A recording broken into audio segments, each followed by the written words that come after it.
ranking. Moving on, Georgia at 15. Nick Chubb and Sonny Michel is the best running back duo in college football. There's high expectations in Athens for quarterback Jacob Eason, and if he lives up to those expectations, given Kirby Smart always has a good defense down there, they are much better than that number 15 team. And then one team to keep an eye on is USF at 19. They're a newcomer to the top 25. Charlie Strong's in his first season after a couple years. After 1 or 2 years at Louisville, they have quite possibly the best quarterback in the American Athletic Conference in Quentin Flowers. He's going to be a Heisman candidate. Absolutely shredded the South Carolina defense in their in the Independence Bowl last season. He's back for his senior year, and I just think that I understand why they're at 19 because given they're newcomers and they have a first year coach and all of that. But that team's a lot better than the number 19 ranking. And I would think one surprise coming in, Texas at number 23. They've struggled the last couple seasons under Charlie Strong, but I can see why they're in the top 25. Charlie Strong was a great recruiter, brought in a lot of young guys. I know Shane Buechele has a lot of promise. I mean, did pretty well as a freshman last year. I think he can pretty much only go up as a sophomore this year. And also, Kansas State at number 20. They've got a roster just stacked with seniors, a bunch of guys, 3 years of experience under their belt already. They're going to be a tough team to face in the Big 12.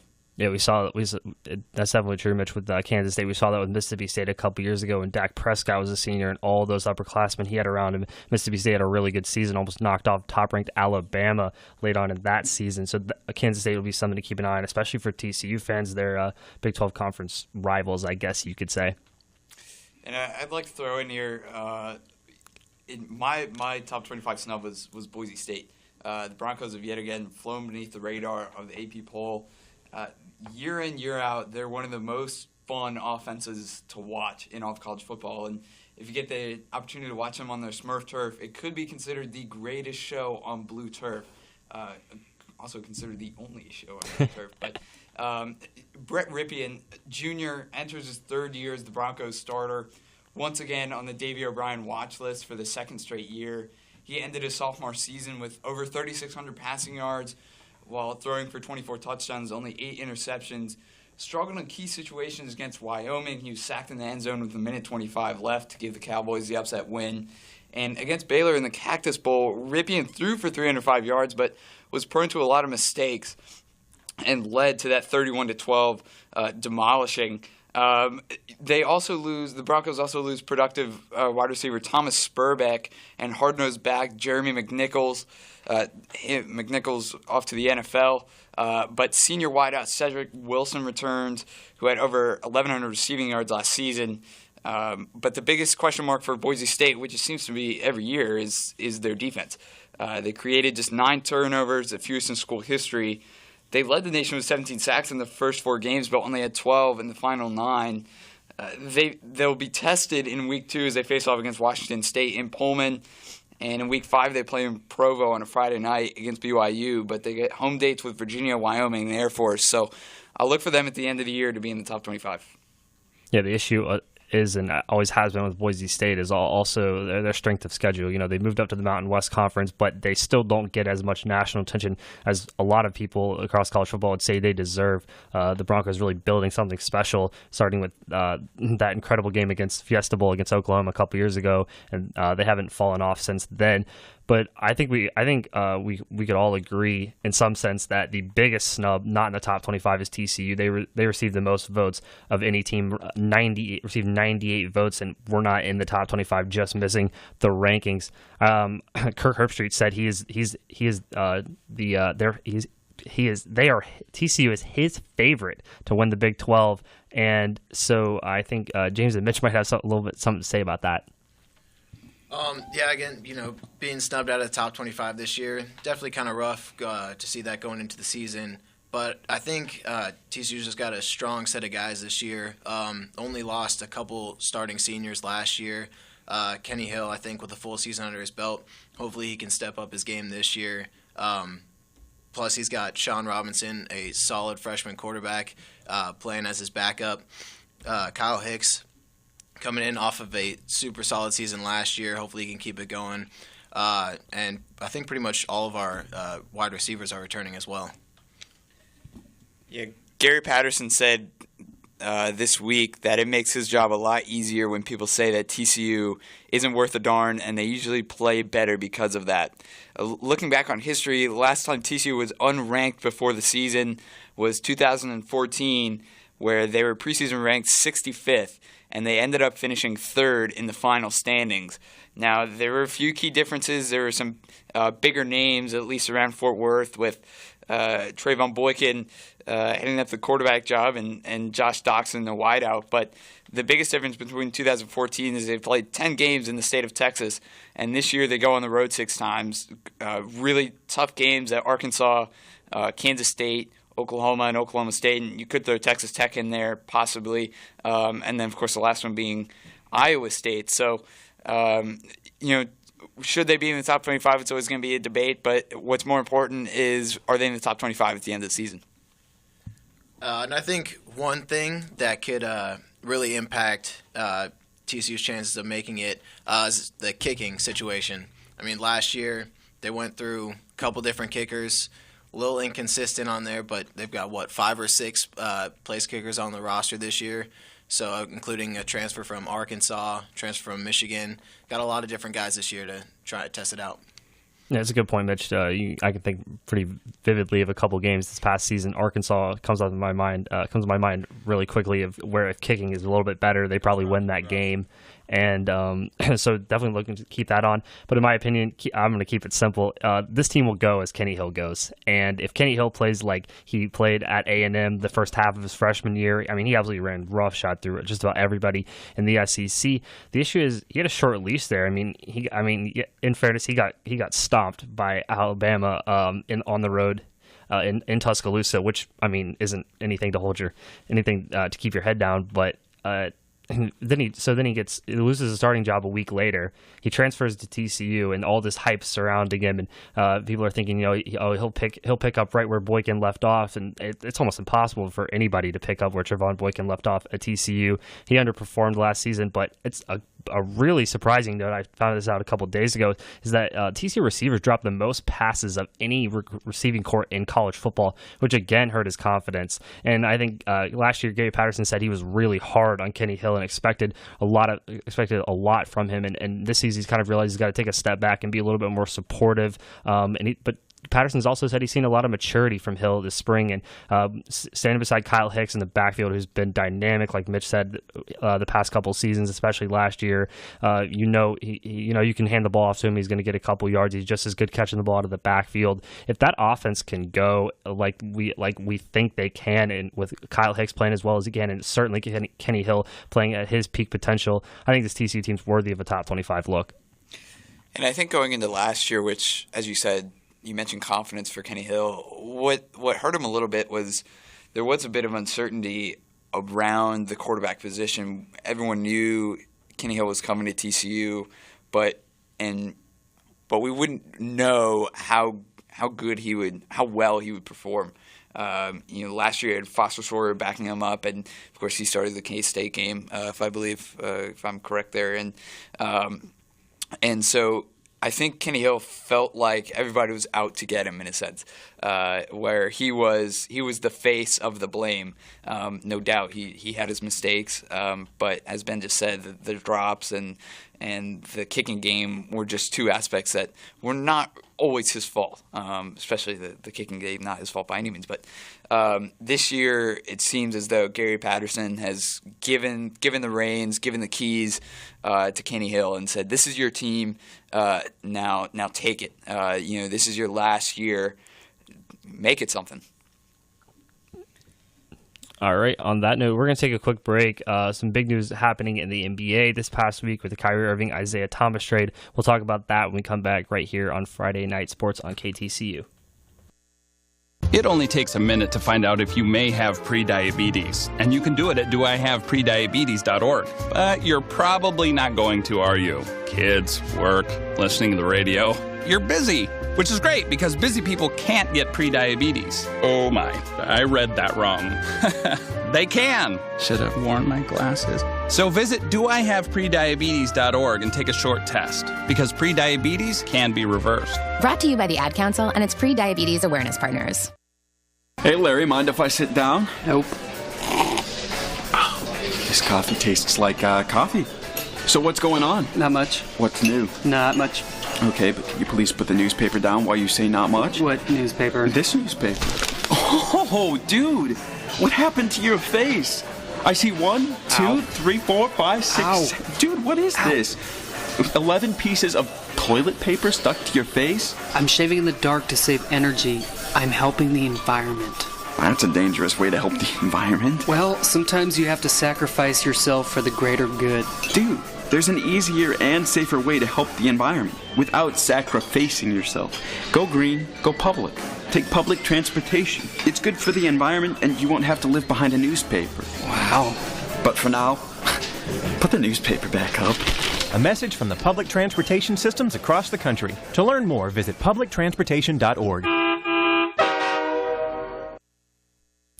Welcome back to Friday Night Sports. We're going to talk about a big trade that happened this past week in the NBA. The Boston Celtics acquired all-star point guard Kyrie Irving as they look to beef up their team to take down LeBron James and finally break that barrier into the NBA Finals. In return, the Cavaliers get point guard Isaiah Thomas, forward Jay Crowder, and rookie center Ante Zizic, as well as Brooklyn's 2018 unprotected first-round pick that the Celtics owned previously. So I'm just going to ask, I'll start with a simple question, guys. Who won the trade? Or is there a winner or loser of this trade? I got to say Cleveland won that trade, hands down. Yes, Kyrie Irving is one of the best point guards in the game, but Cleveland got, out of that trade, Cleveland gets an all-star in Isaiah Thomas and a starter and probably was going to be like a top 3 draft pick. I mean, that's ridiculous, I think. And when you look at it, you could say that short-term winner could be the Celtics. Long-term winner could also be the Cavs. Celtics want to win now, so they get Kyrie Irving. I mean, that's huge. He's a bit younger, Isaiah Thomas, bigger, can score. That's the things you want, and that's what they got. But the Cavs also won the trade in the sense that they're planning for the future with a solid lineup even without LeBron, because whether this played into Kyrie leaving, LeBron doesn't know what he's going to do in 2018. Nobody really knows. So that lineup, they have Isaiah Thomas, they get Jay Crowder, but they also have Kevin Love, J.R. Smith, and Kyle Korver. All of them are there for at least 2018, and then they could sign options, whatever they want to do with their contracts. But I think there's a two-sided thing here, not just, Cavs won this all out. Yeah, I think what you said makes a lot of sense, but it kind of depends on if this is enough to get the Celtics over the top, because what it really comes down to is these two teams are likely going to face off in the Eastern Conference Finals as they did last season, and is Kyrie Irving enough of an upgrade from Isaiah Thomas to give Boston a better shot of winning? I mean, Cleveland won in 5 last year, and it really shouldn't have even gone to 5 games. I think Cleveland just kind of just ran through the motions in Game 4. So it'd be interesting to see that if this is enough for Boston to get over the hump and get into that finals and at least give Golden State a run for their money. Well, we expect it to be Golden State. I mean, that's kind of what the NBA has come to at this point. You kind of have a pretty good feeling of who's going to be facing off in the conference finals and the finals, just given the super teams and all that. But if that's enough, and if they can give whoever they play, if Boston can give whoever they play a run for their money in the finals, I think Boston wins the trade. Obviously, something that you mentioned, James, is does this mean LeBron James is leaving? I think that's a good question to ask, because it sounds like the Cavs getting Isaiah Thomas, I know he's a little bit older, but he gives them some stability this year to at least try to convince LeBron to stay. You get Jay Crowder, who's a young guy, and then Ante Zizic, who I've heard good things about since the trade. He's a rookie, as well as that first-round pick, which could be really big. Even though Brooklyn's upgraded their team a little bit and won't be as bad as they were last year, do you guys think this means the Cavs expect LeBron to move to LA next season? I'm not sure if he could go to LA. That if he were to go to LA, that would, they already use super team in a sense with the Cavs, but that could be a super team right there. Kind of like with the Miami Heat. I wasn't as big a basketball fan, but and I don't quite know how that trade went down, but they always just it always seemed like it was assumed he was going to leave at some point. Whether he was going to go to Cleveland after that or whether he was going to go somewhere else was kind of up in the air. But I think it would be very interesting if he went to L.A. I would see – I think every team in the league would want him. There's really no question about that. Anybody would love to have LeBron James, but could they afford it? Whether that's a one-year deal, obviously they have to set up the pieces now rather than get LeBron and then set up the pieces. Well, there's a huge cap space and a luxury cap coming into the NBA next season. I think that would make it possible if the Lakers were to offload a couple of guys, a couple of bench players. They could afford not only LeBron James but also possibly Paul George. So I was just about to say that. And I've heard, you heard the rumors before. Paul George, he wanted out of Indiana. He got traded to Oklahoma City. This is the end of his contract at the end of this year. So, I mean, if the Lakers could get Paul George and even LeBron James as well, if some of their draft picks like Lonzo Ball can make out this year, it's going to be a pretty ridiculous team in 2018. Yeah, and I think it kind of it's a slap in the face to the Eastern Conference because essentially the Western Conference playoffs become the NBA playoffs. I think LeBron James, I mean, you could argue the Celtics are a good team, but they don't have near enough fire. They wouldn't have near enough firepower to compete with the super teams in the Western Conference. What if the Lakers got Russell Westbrook and LeBron? I don't think that's possible. Well, I think they're pretty sold on Lonzo Ball, and another guy that also had a really good summer league was Kyle Kuzma. So if those two guys can step up, I think that certainly this year that would help LeBron James make his decision. You'd have to think. Another big note from this trade is when we found out Kyrie Irving wanted to be traded, he said, quote unquote, he wanted to be the guy on a team, and he's going to Boston now. They just got free agent Gordon Hayward. So is Kyrie even the guy, or am I wrong in thinking the guy means you're the best player on the team? You're going to get the ball. You're going to be the catalyst on offense every time we take the ball up the floor. Well, it's Isaiah Thomas and Kyrie Irving. They're almost opposites. Kyrie Irving, he's got his ring, but he wants to be the guy. When Isaiah Thomas doesn't have his ring, but it seems like he can sacrifice being the lead guy for the Celtics, which he's been for the past couple of years. So I think really, yes, they did get Gordon Hayward, but I think Kyrie really is going to be, quote-unquote, the guy. He's going to look to be at the point setting up the offense. I think, the guy. He's the guy. Yeah, I think it's definitely a bit of a toss-up. I mean, you could even wonder if Kyrie even had any say in his destination. I know that Cleveland's Dan Gilbert, I think that's their owner or GM, said that it's not really his decision. He asked for a trade. He didn't ask to become a free agent. So, whatever the best trade is that we get, that's where he'll go. You bring up Dan Gilbert. I think that's really interesting because David Griffin, who is the GM of the Cavs, that departure did not sit well with Kyrie. Or LeBron. Right? Griffin drafted Andrew Wiggins and traded him for Kevin Love in 2014. He acquired J.R. Smith from the Knicks for a conditional second-round pick, and he also traded for Kyle Korver. Now, according to a few different sources, owner Dan Gilbert also declined requests from other teams, that being Orlando and Atlanta, among others, to speak with Griffin. And then it's mid-June. Teams have already secured their GM positions, and here's David Griffin was left without a job. So nobody really knows what happened behind closed doors, but I would just be interested to see if that had anything to play in with Kyrie wanting to leave Cleveland. Yeah, that's a good point.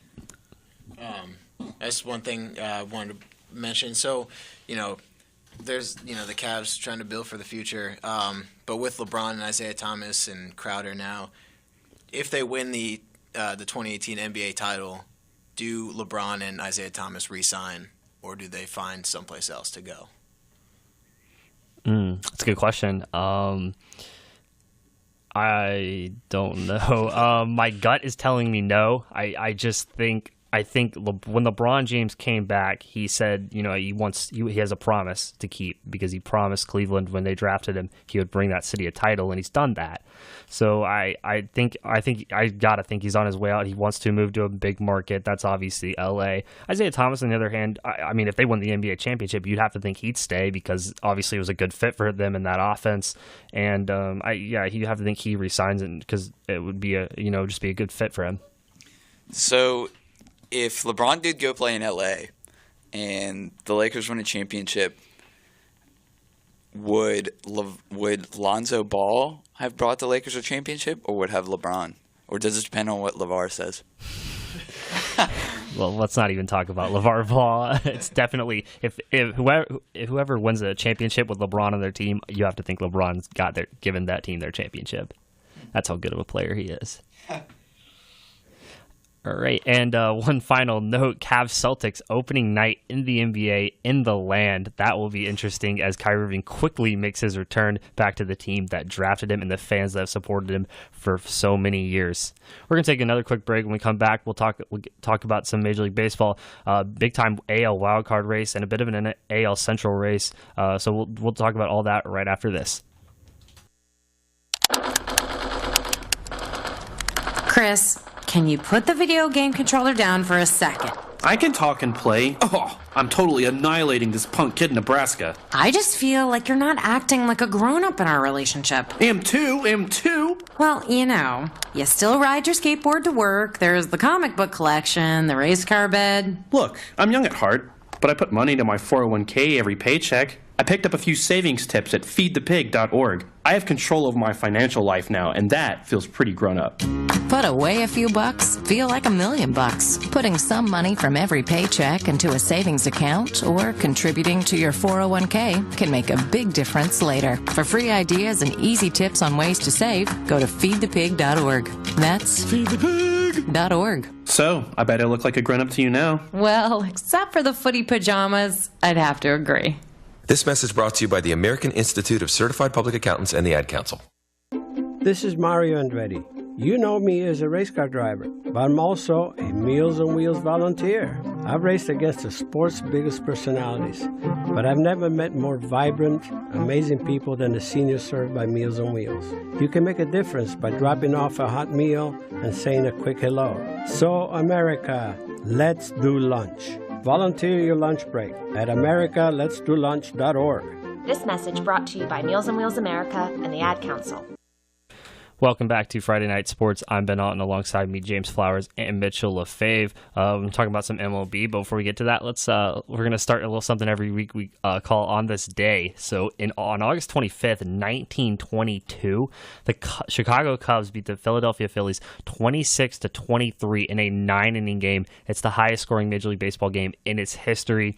There's a lot of talk about records, Joe DiMaggio's 56-game hit streak, Cal Ripken's consecutive games played, things like that people consider, untouchable records. Is this one of them?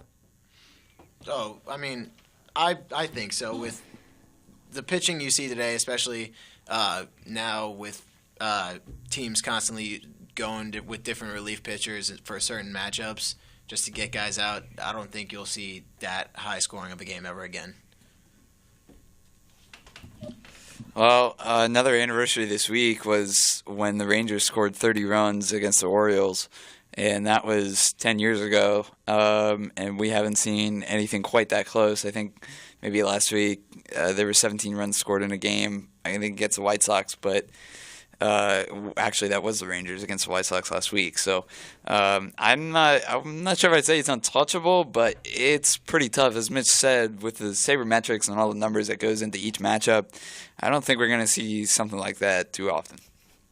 All right, let's move on to the MLB today, because that's more. I guess that's more of a topic to talk about. Obviously, the AL wild card is quite turning out to be quite the race, despite it not even being September yet. The Yankees are in first; they have a 3.5 game lead on everyone else. Minnesota holds that second wild card spot, but just by half a game over Kansas City, the Angels, and Seattle, who are all just a half game out. Texas is a game out. Tampa Bay and Baltimore are 3 games out, and Toronto still hanging on tight, just 5 games out from that second wild card spot.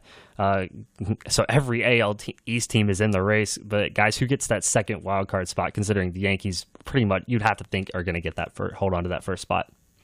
I mean, it's a complete toss up right now. I would say, Angels, they're my favorite team. I think it'd be great if they made the playoffs, but they don't have the consistent pitching to be a playoff team. Mike Trout leading the lineup, but again, without that consistent pitching, I don't know if they can make it. Kansas City, Seattle, the AL West is making a push in there. AL Central, it's tough to say. It's wide open. Yeah, you just said it. It really is wide open. The Angels, it seems like broken record, but they deal with injuries, it feels like every year. And this year has bitten them again. It seems like the Yankees playing a little inconsistent in the month of August, but I think they will wrap up that first one. For me, Kansas City has played very well probably since mid-June. They started off very bad, but they've really turned it on as of late. They've got some solid starters. They've got Jason Vargas. They've got Danny Duffy, and then Kelvin Herrera as a closer, and a bullpen that can get them there. They do run into a couple of situational issues. Peter Moreland, the side armor, usually pretty consistent. But they're right there, and as you said, it's just wide open. So Tampa Bay could even be there at the end. They're only 3 games out now. And you mentioned Kansas City. They've been stepping it up.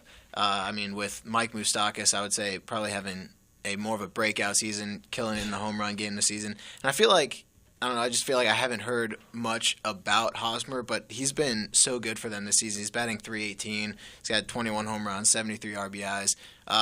Those two guys really carrying the offense. You got rookie Whit Merrifield stepping his game up too. I think the Royals are definitely making a good push to make that wild card spot.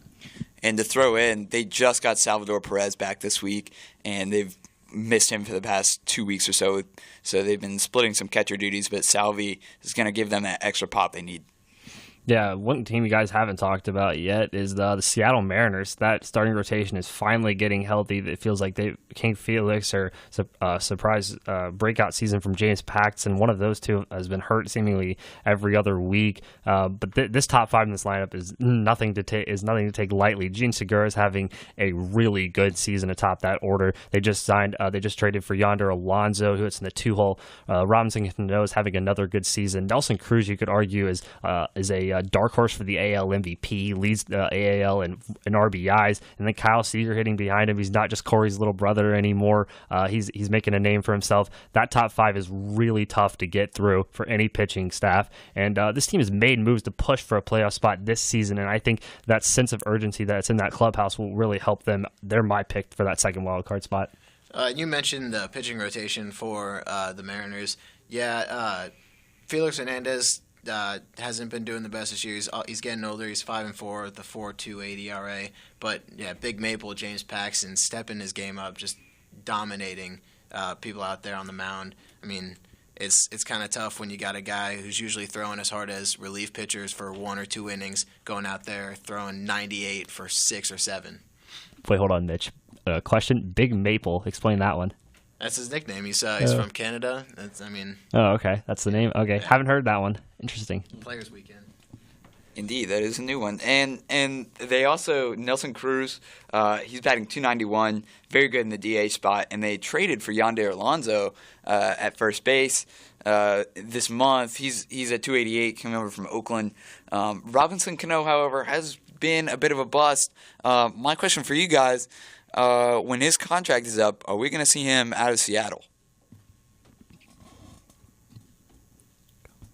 I'm not sure. When's his contract up? Do you know? Isn't no? it Well, I don't. I don't know. He's getting up there. I don't know who the Mariners have as a prospect for second base. I feel like he's pretty well liked in Seattle. His numbers have definitely dropped a bit this season, especially with average. But I still think he's a good player. But one other guy I want to mention, Ben Gamel, having a very solid year considering, he's never played a full. I mean, he had his rookie year was last year, didn't play much, but he's killing it for the Mariners this season. I do just want to throw in that Robinson Cano is signed in through 2023, and at that point, he will be 40 years old. They owe him $24,000 a year. $24 million a year through 2023. So that is a huge salary to dump, kind of like what the Tigers have been talking about with Justin Verlander. So they got to find someone who's going to eat that contract if they're ever going to trade him. Yeah, I think I heard some talk earlier in the season for the trade deadline. If Seattle hadn't picked it up the way they had, throughout the beginning of the summer, Robinson Cano's a potential trade candidate because not a lot of great second basemen in the game anymore, and a lot of teams need that. And you mentioned that contract; it's a pretty big number, pretty big amount to have on your team for a team that's not really in a playoff race. But obviously, the Mariners picked it up, so that allowed Cano to stay. Moving on, another race to keep an eye on. Obviously, not as exciting as the as the AL wild card, but the NL Central, Chicago Cubs are in first place. The defending champs, they have a 3-game lead over Milwaukee. You got St. Louis there is 4.5 games out. It's been a race that's been a little bit closer in the past couple of weeks. Obviously, Milwaukee got off to that really hot start, and Chicago, on the other hand, started terribly. They've kind of evened out in a sense, and St. Louis just always seems to be just pretty steady, pretty up and down. So, guys, who wins this race? Do the Cubs have control now? I don't think we're not gonna know until probably the last week of the season. It always seems like that the Cardinals are down and out, but then they always come back, just like what you said. As for the Cardinals themselves, their biggest struggle has been the bullpen. Another blown lead last night after Carlos Martinez pitched a 1-run ball game. They've called up John Brebbia from Memphis. He is here to stay. But then they lose their closer, Trevor Rosenthal, last week. He's going to have season-ending Tommy John surgery. Kevin Segras is on his way back, making some rehab starts. Just a couple of numbers. Cards relievers have allowed 24 runs over 26 and 2/3 innings. The bullpen has suffered 24 losses and 16 blown saves, fourth most in the majors.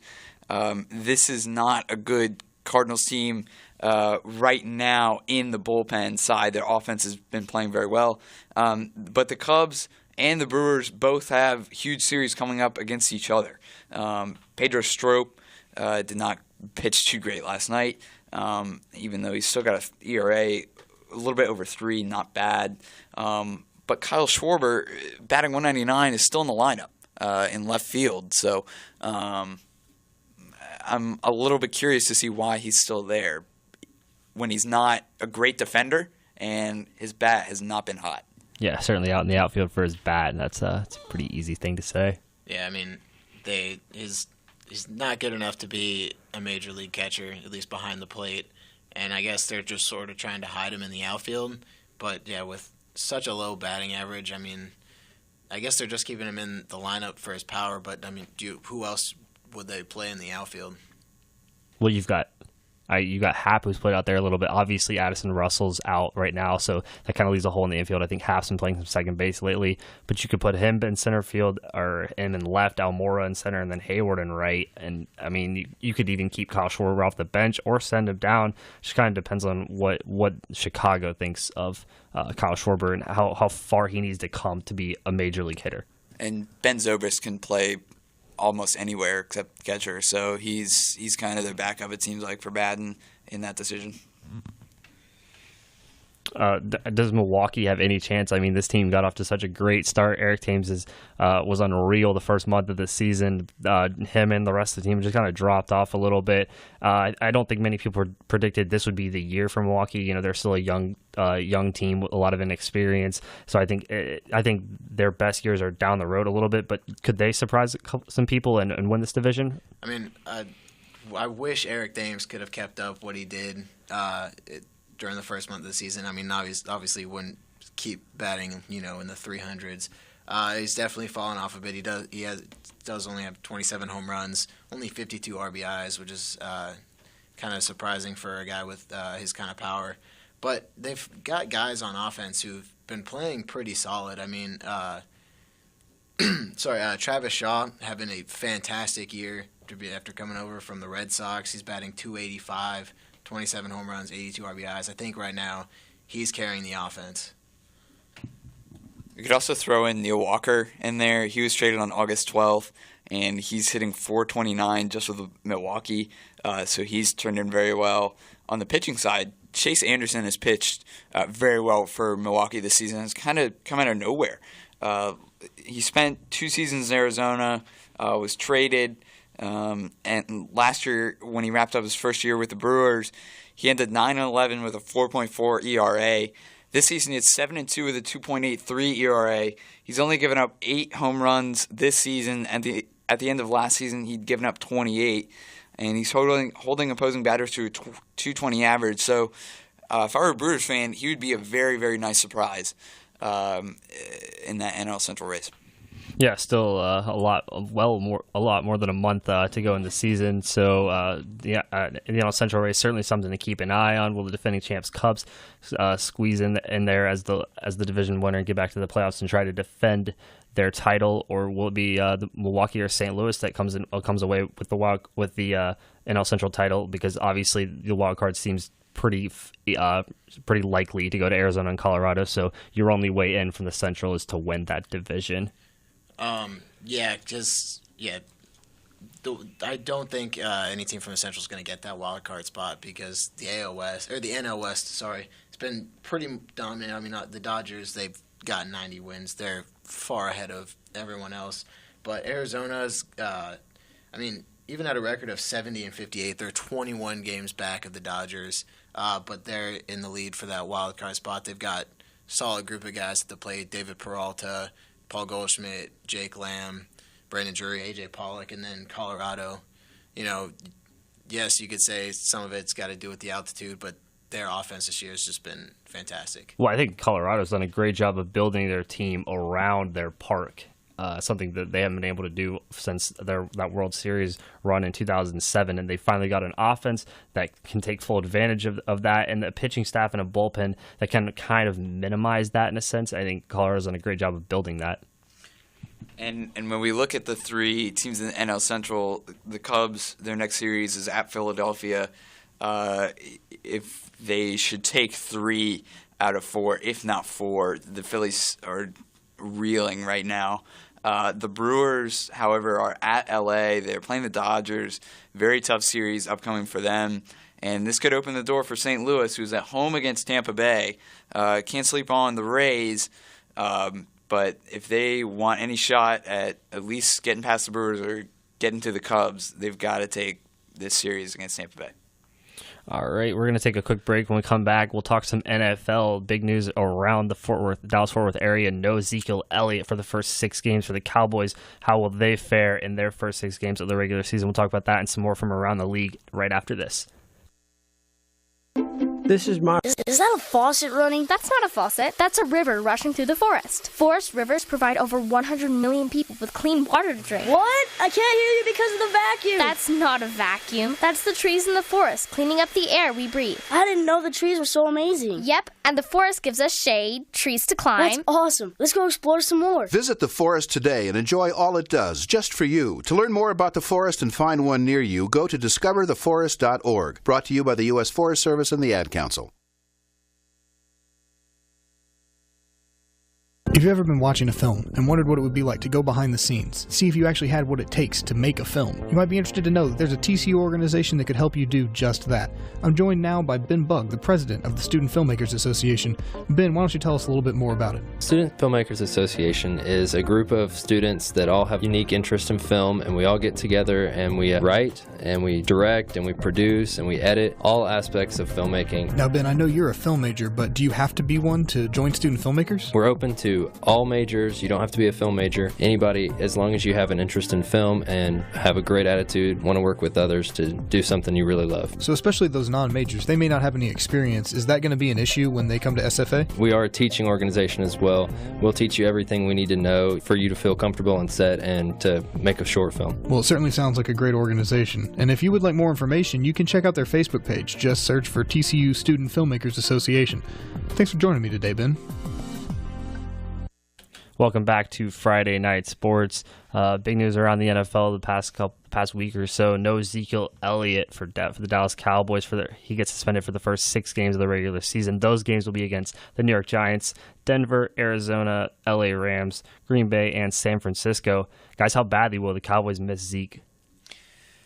Well, I think we'll see in Game 1. That's probably the most important game of that series. The Giants, not of the series, but of the season, just right now, because they have to keep up with the Giants in the NL East. The Cowboys should be able to run the table in the East. The Giants will give them a run for their money like they did last year. The Eagles, although Carson Wentz has improved since last year, he's gained more confidence.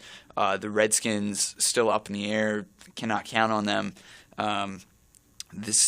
They need to just get through these 6 games, kind of like what the Patriots did last year without Tom Brady. Luckily, they didn't have too strenuous of a schedule. But the most exciting game that I look forward to watching is this Packers-Cowboys game, just because I think it could be possibility what could happen in the NFC Championship game, given it were the Packers and the Cowboys. Yeah, I think the big focus of that is those first 6 games and how they're set up. And in my opinion, it's set up horribly for Dallas because the Giants have a great defense. Denver's always had a good defense. Arizona's going to have a good defense. And then the Rams, Green Bay, and San Francisco have very questionable defense and even offense for the Rams in San Francisco. So you almost would wish that the first 3 games and the last 3 games would be flipped so that you give Dak and that offense a chance to get accustomed to life without Zeke against some lesser opponents. Then I think they'd be ready to take on the Giants, Denver, and Arizona, the likes of those teams later on in the season once they get accustomed to not having Ezekiel Elliott in the backfield. If that was the case, they could probably start the season off 4-2 or 5-1, which would be really nice. And then you get Zeke back, and you could probably run the table or get somewhere near that. But because of the way the season's set up, those first 3 games are going to be very tough. And if Dak Prescott, who a lot of his criticism has been that he's just a product of the success of the offensive line and of Ezekiel Elliott and receivers like Des Bryant and Cole Beasley, he's going to have to prove to the NFL and to Dallas Cowboys fans that he's capable of doing it on his own. And if he can do that, I think they have a chance of being all right without Zeke for those first 6 games. But if not, they're going to struggle because of the way that schedule sets up. And it'll definitely be a test for Dak Prescott because they're missing Zeke. Defenses can definitely focus a bit more on the passing game. They don't have to focus so much on just like one of the best rushers in the game in Ezekiel Elliott. So it's definitely going to be a challenge for Dak to see how he can face up against those guys. And the big thing for the Cowboys is with no Zeke for 6 games, Darren McFadden will now be the feature back for the Cowboys. McFadden has played a full 16-game season only twice, 2014, 2015 over his 9-year career, and he missed 13 games last year to elbow surgery, and he's missed 42 games in 9 seasons. So the big thing for the Cowboys is we got to keep Darren McFadden healthy for these 6 games. Then after that, if he gets injured, fine. I mean, that's just kind of the way it is. And following McFadden, Alfred Morris's stock just rose. Given McFadden, if he does get hurt, then it's Alfred Morris's job until Ezekiel Elliott gets back. So it's definitely interesting what they're going to do. Moving. I was going to say one more thing about Alfred Morris. I mean, had a pretty solid rookie season for the Redskins, but just with them becoming more and more of a passing type team, he's gotten less and less. I mean, barely touched the ball last year with Ezekiel Elliott. So it will be interesting to see how well he could do going forward. All right, moving down to the southeast, the Sunshine State. There's a bit of a quarterback controversy in Jacksonville. Chad Henne or Blake Bortles. Guys, thoughts? Who should get the job? Or has Bortles done enough to deserve to have a starting job, or does Chad Henne have does he have a chance? Well, we could throw a little curveball in there and say, what about Brandon Allen? Brandon Allen right now as the third string. He's seen a fair amount of snaps, mostly later in the game, but his stats haven't really been all that bad. He's starting his second year with the Jaguars after starting 3 years in Fayetteville, up in Arkansas, and he's completed 27 of his 38 attempted passes, while throwing for 354 yards for 3 touchdowns, 1 interception. His counterparts, Henny and Bortles, have started the games. Henny, of course, starting last night. Neither of them really did that great. Henny threw for just over 70 yards, half of those, however, coming just on one play, with a little pitch and catch with Allen Robinson for 37 yards. So I don't know. It's really interesting for Brandon Allen, because if Henny gets the job, Allen could move up to the backup spot, and the Jaguars could cut Bortles.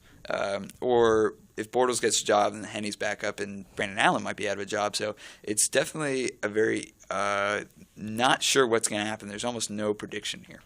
Yeah, cutting your number 3 overall draft pick from the 2014 draft would be quite a bold statement, but certainly not out of the realm of possibility given the struggles of Blake Bortles. I think one of the biggest notes I have on him that I find very interesting is he has 11 wins in his career, also has 11 pick sixes. It's not exactly a recipe for success for any quarterback, especially in the NFL. And then another quarterback controversy. It seems like we could talk about quarterback controversy every single day of the week with this team, the Cleveland Browns. They're going to start rookie DeShone Kizer in their third preseason game later this weekend. Do you guys agree with the decision to go with the rookie? I mean, I think it's preseason, so I mean, I don't see why not. I mean, Osweiler did pretty well in 2015 for Denver when he took over for Peyton Manning when he got hurt. But, I mean, last year you could say he pretty much robbed the city of Houston because of that ridiculous contract that he got and definitely did not perform. And, again, it's preseason. Just might as well see what happens. Yeah, I really like how DeShone Kizer's come into this quarterback picture in Cleveland. He's definitely not hurt them, and it won't hurt them for him to start. Through 2 games in the preseason, again, it is just preseason, but still, Kizer's completed over 60% of his passes. Osweiler, he has a 54% completion rate. Not great. And Osweiler, like Mitch just mentioned, will make over $51 million in the next 3 years if he stays in Cleveland, which is a great deal for him. Not for the teams that sign him, though. So, but quarterback coach David Lee has had high praises for Kizer. He's developed over the summer and through the preseason. Lee said that Kizer has a calming effect in the huddle, and he acts like he's been there before, even though it's his rookie season. And I think that's really important to hear for DeShone Kizer fans and for Browns fans. Yeah, is the Notre Dame rookie DeShone Kizer the answer to the nonstop turnstile that's been Cleveland Brown quarterbacks over the past decade or so? Only time will tell. We'll see if the Browns give the rookie a shot, though, not just in the preseason, but in the regular season as well. We're going to take our last quick break. When we come back, the 3 of us will each give our favorite calls, our favorite announcer's call from a sporting event. We'll do all that right after this break on KTCU. It's 6:42 p.m. Time for Steve Plotto and his son Dylan to do the dishes. They talk about everything from the yuckiness of girls to the awesomeness of his soccer team. Sometimes they don't talk at all. Then, hey! The dreaded splash fight.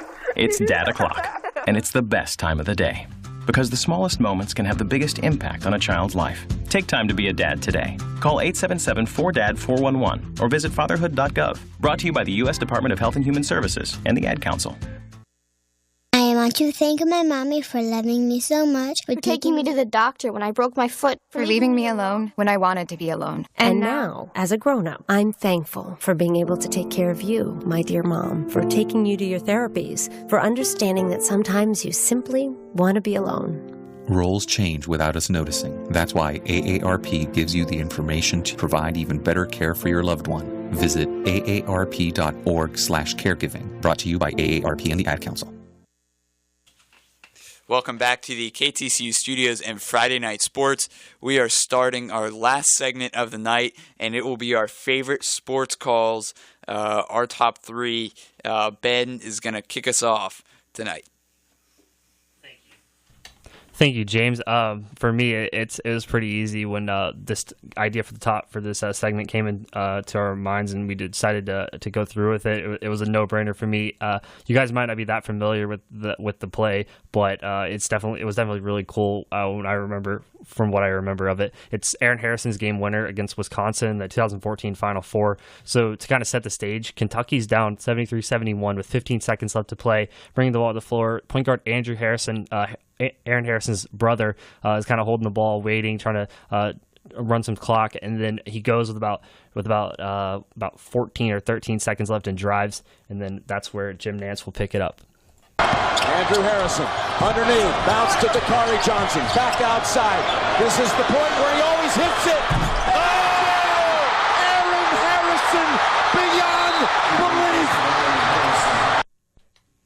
So Kentucky held on to win 74-73 behind Aaron Harrison's big-time three. They advanced the national championship. They went on to lose to Connecticut in that title game, but it's still by far my favorite call. I just love how Jim Nantz, right as Aaron Harrison gets the ball in that left wing, Jim Nantz just goes, this is the point where he always hits it, because in that tournament run, Aaron Harrison hit a big-time three against Louisville late in the game to send them through to the next round, and then again against Michigan when the rest of the Wildcats were really struggling to score the basketball. That got Kentucky to the Final Four. It was almost like you had no doubt that Aaron Harrison was going to hit that shot. And then right as Nantz finishes that statement, Harrison rises up, drills the go-ahead three with Josh Gasser right in his face. And then Jim Nantz says, Aaron Harrison beyond belief. And I think that's perfectly and it just completely accurately sums up that shot and March Madness in general. And my one will be from the world of hockey. Hockey is obviously not the most loved sport in the state of Texas, but that's okay. This one comes from the 2015 Stanley Cup Final, Game 6 in Chicago. Chicago up 1-0 with 5:24 in the third period. The Lightning here are they're going for that late push, and a turnover in the Hawks zone leads to Patrick Kane on a 2-on-1. Doc Emmerich with the call, best in the business. Here we go. Raise it off the boards for Palat. Turns around behind. Palat bent. Coburn shot at one and is blocked down. And now it's brought right back up by Son. Moving back up with Kane. Drops it to Richard. Across the Kane. He scores!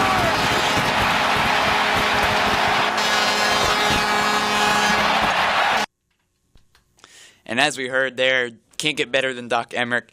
That sealed the Blackhawks' third cup in 5 years, and they finally win it at home in the United Center, something they've been waiting for a long, long time. Again, the Hawks won it in 2015. Look to get back on track here in 2017. And as we take it over to Mitch for the last one. Now, my favorite call goes back to the 2002 World Series. It's the Angels' one and only World Series championship. I wasn't really old enough to remember it actually happening, but as a kid, I would always watch the World Series DVD that we had, and just the final out of Game 7. Not Joe Buck, who I don't like. Not going to go into that right now, but Angels broadcaster, when he was doing it for the radio, Rory Marcus, just makes my favorite call.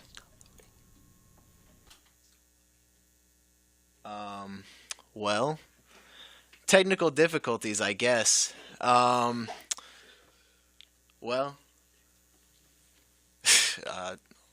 we take a quick break. All right, so we're having some technical difficulties. We'll try to get Mitch's call up. Can't get it to load on the computer. If we do, we'll come back and you'll get to hear it. Okay, forest animals, kids are coming to the forest, and it's up to us to make their visit a good one. Sparrow, have you practiced the most popular bird songs for the year? Of course. Catchy. I like it. River, how's the temperature? It's a refreshing 52 degrees, man. I love it. Turtle. He's not here yet, man. He's late every morning. Okay. Squirrel. The forest has been preparing just for you. To learn more about cool things to do in the forest, visit discovertheforest.org. Brought to you by the U.S. Forest Service and the Ad Council. Heat! Paper! No! Move that melon of yours and get the paper if you can. Hauling that gargantuan cranium about. I'm not kidding, that boy's head's like Sputnik. Spherical, but quite pointy in parts. Oh, that was offside, wasn't it? He'll be crying himself to sleep tonight on his huge pillow. Spherical, pointy, and good for your cranium? That's Radio Sputnik, Saturdays at noon with me, DJ Janice, on FM 88.7, The Choice. Hot boy's head's like Sputnik. Do you love rock and roll but long for more than the limited song selection available elsewhere on the radio dial? Then be sure to join us for the Rock Menagerie Show Sunday nights. Each week we take a theme and assemble an eclectic collection of deep album tracks, forgotten oldies, as well as your favorites. The Rock Menagerie Show is your place to enjoy the Metroplex's largest on-air collection of classic rock from the past 5 decades through today. Rock Menagerie, Sunday nights, 7 till 9 p.m. on FM 88.7, The Choice. All right, sorry about that. We've got the audio now. So, Mitch, if you just want to set the stage real quickly again. 2002 World Series. Kenny Lofton's up for the Giants. 2 outs in the top of the 9th. The Anaheim Angels to the promised land. Here's the pitch to Lofton. Fly ball center field. Erstad says he's got it. Erstad makes the catch. The Anaheim Angels are the champions of baseball. I mean, just listening to that call, I mean, pretty much gives me goosebumps every time. You know, being a big baseball fan, all you want is your team to win the World Series, and that's just definitely like one of my favorite moments of all time. All right, I found it interesting how James and Mitch went with one that had to do with one of their favorite teams, and mine is completely random. But anyway, I guess that's not really. I guess that's beside the point. Anyway, that's going to do it for us on the first episode, on the first Friday night sports. We'll be back here next Friday, same time, 6 o'clock Central Time, right here on KTCU. So be sure to tune in. And one final thing, if you guys have any ideas or any creative thoughts for our show title, please be sure to let us know. You can find us on Facebook, Friday Night Sports, and then or on Twitter at FRI Night Sports. For James Flowers and Mitchell Lefebvre, I'm Ben on. Good night, everyone. If you've ever been watching a film and wondered what it would be like